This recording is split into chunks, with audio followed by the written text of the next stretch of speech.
Good afternoon.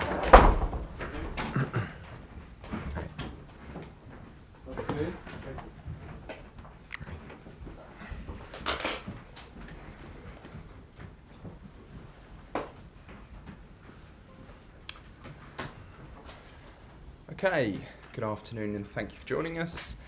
We'll take the usual format today and begin with Uma and Sky Sports. Off you go, Uma. Hi, good. Thanks for speaking to us. I'll start by asking about a couple of your players. João Pedro, I know, wasn't involved in Esteban. Of course, unfortunately, he went off along with Enzo Fernandez. How are they all, and are you expecting them to be involved tomorrow? Yeah, João will be a late call. He was out on the pitch today. We'll make a decision on him tomorrow morning. So that's good positive because he'll be back sooner rather than later. With Este, he's definitely out for tomorrow, which is a real shame. And we're doing our further tests and investigation into his injury. And Enzo's absolutely fine. That's good to hear. And as for the rest of the team, did they all come through that game okay?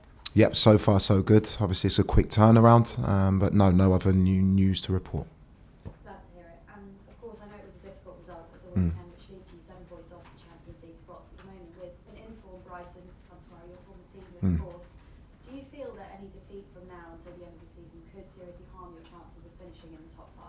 We've made it very difficult for ourselves. We have to be honest and realistic with that. But what we can't do is give up. We have to keep fighting. We have to make sure we go to Brighton with similar attributes to what I saw against Manchester United in terms of our energy and our intensity and engagement to the game, which was good. But what we didn't do is we didn't keep a clean sheet in a moment, and we didn't take advantage of the chances. So we need to be more clinical and more ruthless in both boxes. Yeah, actually on that, you spoke last week about how the performances have been there, but the results haven't quite been. And actually, since March, there's a statistic where your team have created 67 shots, more than any other team in the league, even though the goals haven't quite been there. So how much does that speak to the work that you are doing on the pitch, and how can you make sure the end product is there going forward? Yeah, as a coach, you have to work to the data. You have to work to the process because you believe your process works in the end. But in this moment where we are, we need to win a game of football. It's the fundamental. That's what this club demands. And in recent results, they haven't been there. So data is one thing and metrics and all of those things. But the most important statistic is the result. And we have to go after that tomorrow evening. And I know you've continually spoken about how much you still believe you can finish in those top 5 spots. Is there any sense, though, of how damaging it would be were you not to finish in those places? I don't think you can think like that. I said in a previous press conference, we'll deal with each situation as it arises. At the moment, it's a difficult task, but we just have to focus on winning the game tomorrow against, like, as you said, a very good Brighton team. We have to make sure we train very, very well, which we have done today, and we go down to Brighton with the only focus has to be on winning this game of football. And last week, club owner Vedad Iqbali spoke about you and about the attributes he admired in you. He said he thinks they're behind you and optimistic of long-term success. Yeah. Have you felt that support from the owners? 100%. They've been supportive of me in our daily conversations. The sporting directors involved, they've been magnificent in their support of me and the team. And we're aligned and we know we need to win games of football in the now. That doesn't go against what we're trying to do, which is give consistent success to this club long term. Thank you, Ian. Thank you. Thanks, Uma. Alex? Hi, just Hi. wanted to ask you about Levi Cole to begin with. Yeah. 60 minutes for the under-21s. How is he after that, and could we see him before the end of the season? Very hopefully, yes. You can see him before the end of the season. Levi's plan, it was a very low-level game. 60 minutes was a really, really good start for him. We want him to be involved in the next game on Saturday with the under-21s as well and build him up because it's been a really bad injury that he's come back from. So his rehab's gone really well. He's trained today. He makes a huge impression on the group. You can feel his presence on the training pitch. I can't wait to have him back in with the group. What is easier to fix, the lack of goals or the lack of clean sheets? Good question. I think if you want to win games, you have to make sure you keep clean sheets. It's the hallmark of every team. We have players, outstanding players, who can score goals in key moments. It hasn't happened recently, but what has disappointed me has been the goals we've conceded. We have to give ourselves a platform in the game to give confidence to our attacking players that they can go and do what they do best. You can't win every game scoring 2 or 3 goals, and that's something that we need to address very, very quickly, is to stop the goals we're conceding. Moises has been wearing the captain's armband. Yeah. What's he like as a leader in the dressing room? Moy leads by example. Delighted that he's committed his long-term future to the club. And he's somebody who leads by example in his bravery, the way he takes the ball, the way that he presses and tackles and runs some fights for the team. They're all the values that I believe get you success. Brighton, a club you know well. Have you had a chance to watch the Spurs game back from Yeah. and what are their strengths? Yeah, I watched it live before our game, and then obviously we've analysed that game and many more that they've played. Fabian's doing a fantastic job. It's a club that are built in a way that is built for consistency. They've got players who understand the system for a long time, and they're going to be a really, really difficult team to play against. Thank you, good luck. Thank you. Thanks, Alex. Ian? Hi, how are you? I'm okay. You mentioned there about bringing constant success. What's been the biggest challenge for you in the last 4 months since you arrived? I think the biggest challenge for any manager coming mid-season is you want to get to know your players as quickly as possible in your group. You want to know not just tactical things, technical things, what they're used to, their routines, and you want to make sure that you don't adapt things too quickly from what they're used to. That's been a big challenge in terms of amount of games that we've played, the training sessions that we've had, and also making sure that they're understanding of what we want day in, day out, and that takes time. So that's the biggest challenge. In terms of the results, they haven't been good recently, and that's something that we really, really need to overcome. Why haven't they been good recently? Again, when we go through, I don't want to talk for too long. I could do. No. What I'm saying is we do a lot of information gathering. We do a lot of we look at data. We analyse the games.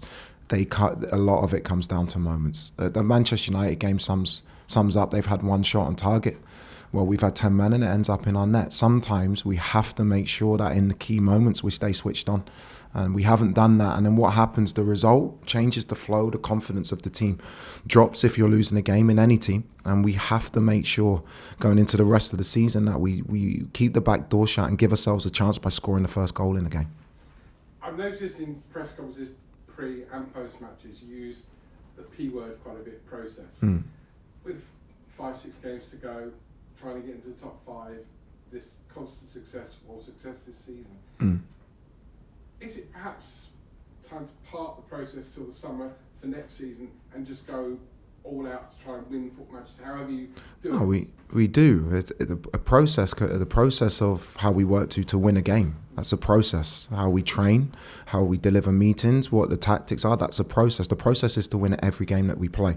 So when I use the word process, you have a short-term process and you have a long-term process. For me, the idea from day one, I've said it from coming into this club, is to win now. It's simple. This is what this club demands, and we're not doing that. So all of the noise and all of the things that people are talking about, it's normal in this moment. The process now for me is to win the game tomorrow against a very good team in Brighton. Funny, it feels like a big week with tomorrow and top 5, and then at the end of the week, the FA Cup semi-final, the silverware you could win at the end of the season. You're obviously agreeing with this. This feels to you like a big week, right? It's a massive week. It's what you're in football for, is key games. We've got a huge game tomorrow night, and then we go into an FA Cup semi-final against the Leeds team in form. That's why you're in football. That's what we want. But now is the time for us to deliver, and that's what we have to work towards. Thanks, Nick. Thank you. Ian. Nizar? Hi Liam. Hi. How much is fear sort of playing a factor, because you've fallen away from the Champions League, but you've also got those teams behind you? Like, how much longer can you let this run go on for without sort of drop into those places? We can't. It's not about where we finish or teams below us. It's about our standards. It's about our performances. We have to arrest this run of form. We haven't won enough games in a recent moment, and that has to change. If you start thinking about the repercussions of that, or somebody just asked me about Champions League and what that means, you're not focused on what you're doing. We have to focus on the game tomorrow. We have to focus on the way that we play, and we have to make sure we win games of football. Is it important for you, because you've got the support of the hierarchy here? Fans as well, like there's only so much leeway you For sure. from them, so how important is it to keep the fans on side by winning some of these remaining games? We have to win. That's what this club demands, rightfully so. That's what the fans expect. So for me, it's about winning games of football. It's what football's about. You can't speak about the long term if you're not doing a job in the short term. And being really respectfully honest here, we haven't done well enough in recent games. That needs to change, and that's on my shoulders as the head coach of this team. In Bernardo Bali's comments on stage, he sort of mentioned stuff about the support for you, and he sort of said that we're looking at more experienced players. You know, is that something that's been reflected in those conversations you've spoken about before? Yeah, I can assure you we've had many conversations from when I joined in January about what this club needs now and in the future for us to be to where we want to be. And I think Dad made it very clear in his conference. He wants consistent trophies and consistent success for this club. That's what we've spoken about in the now, in the summer, and how we build. And we're all very, very aligned, and we're very clear in what we need to do and what we want to do and what we have to do to get this club back to where it should be. Thanks, Nizar. Simon? Hello. Hey. There was footage of Wesley Fofana. Yeah. Were you disappointed in his reaction, or have you had words with him? Yeah. There was, I've got sent 2 videos, one of Enzo walking past me, and then it was cut before he turned around and hugged me and shook my hand. I know how these things work. Wes is a very emotional character in a good way. I love him as a guy. He's not afraid to wear his heart on his sleeve. I've spoke to him about it, and he's just disappointed that we're losing the game. I think he could have shown that emotion in a better way, and that's something that I've spoken about. But the optics on that is not the reality. The reality is I've got a really good group who are working really, really hard for me and for the staff and for the club. At the moment, the results aren't going that way, and then people start reading more into it than what it actually is. Wes apologised for his reaction, but these are young players who are going to make mistakes in the moment. And so, no issues in terms of selection for tomorrow night? No. And you spoke about your sort of 100% backing from the club. What other ways is that manifesting?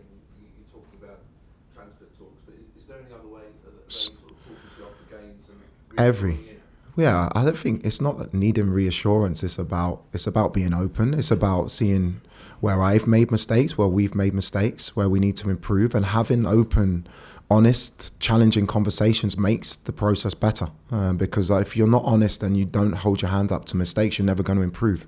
You know, I have made mistakes. I'm going to make more mistakes. Every coach does. But with the guys here, how they support me, because we all want success for the club, we can be open and honest about that. So the less mistakes, the better, to be sure. But they've supported me in many different areas, in many different ways. And I feel the players understand that we're all very aligned in terms of what we want to achieve.